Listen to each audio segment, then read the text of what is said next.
Masobra 15,000 ka mga pasahero sang tatlo ka nagapanguna nga airlines sa Pilipinas ang naapektuhan sang software update sa Airbus A320 family sang eroplano. Kung sa din halos 100 ka flight ang ginkanselar o kun na-delay. Sunod kay Acting Transportation Secretary Giovanni Lopez, ginkanselar sang Cebu Pacific kag Philippine Airlines ug Gonpal ang 78 ka domestic flights salin sa update sang ila A320 kag A321 Airbus fleet.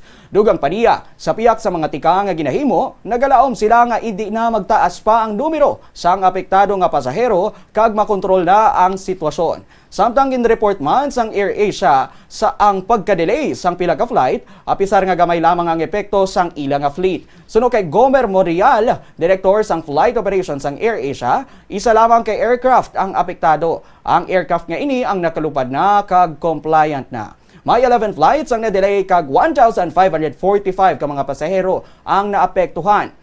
Ginsiling man sang PAL kag Cebu Pacific nga umpisahan na nilang rollout sang software updates sa ila mga eroplano. Ginalauman nga matapos ang upgrade buwas nga adlaw. Pila sa mga flights sa Iloilo area ang nalakip sa kanselasyon nga amo ang mga masunod. Iloilo to Puerto Princesa to Iloilo. Manila to Iloilo to Manila.